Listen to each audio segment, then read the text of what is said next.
Стратегия развития Арктики обретает реальные очертания. Владимир Путин подписал соответствующий указ. В документе предусмотрены основные направления реализации государственной стратегии до 2035 года в нескольких регионах России, в том числе и в Коми. В состав арктической зоны от нашей республики входят Воркута, Инта, Усинский, Усть-Цилимский район. Подробнее Алексей Корчма.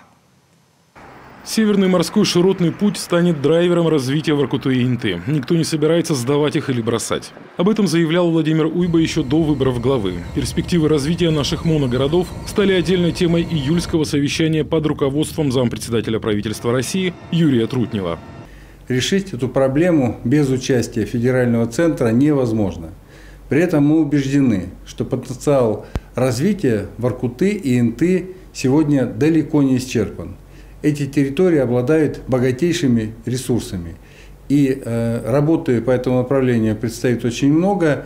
Уверен, что это совещание не последнее, но в результате на федеральном уровне будут приняты ключевые решения, которые обеспечат развитие наших моногородов.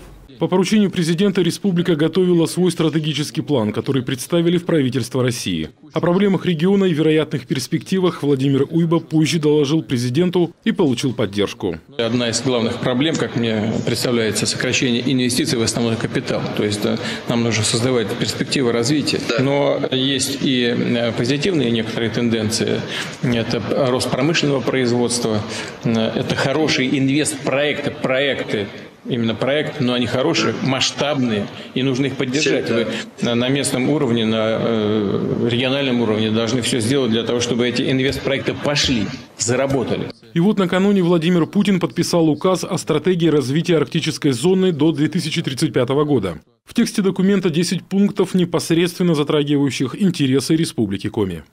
Реализация стратегии придаст дополнительный импульс комплексному развитию наших арктических территорий. Воркута, Инта, Усинск, Усть-Цилимский район и республики в целом. Особо отмечу, и это отражено в документе, что экономики монопрофильных городов Воркуты и Инты получат возможность трансформации, в частности, благодаря развитию Северного морского пути. В стратегии учтены наши предложения.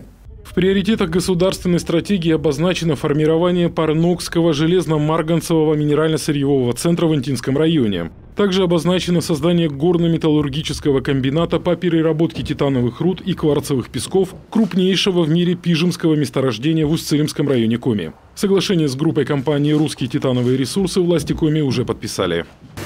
В недрах Республики Коми сосредоточены на сегодняшний день, и это подтверждено, крупнейшие в мире ресурсы титанового и кварцевого сырья, предопределяющие будущие регионы как мирового центра по добыче минерального сырья и производству высокосортной продукции на основе диоксидов титана, кварца в интересах различных отраслей экономики.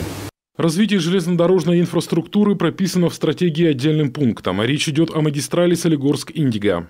Предусмотрена реконструкция участка Коноша-Котлас-Чумла-Бытнанги и строительство участка Вендинга-Карпагоры. Кроме того, стратегия развития Арктики предусматривает завершение строительства автодороги Сыктывкар-Ухта-Печора-Усинск-Нарьян-Мар, проведение дноуглубительных работ в реке Печора. Это нужно для транспортной доступности отдельных территорий. Реконструкция и организация аэропортовой сети, включая аэропорт совместного базирования Воркуты. В приоритетах обозначено и развитие культурно-этнографического и культурно-исторического кластера, формирование активного природного туризма. Алексей Корчма, телеканал Юрган.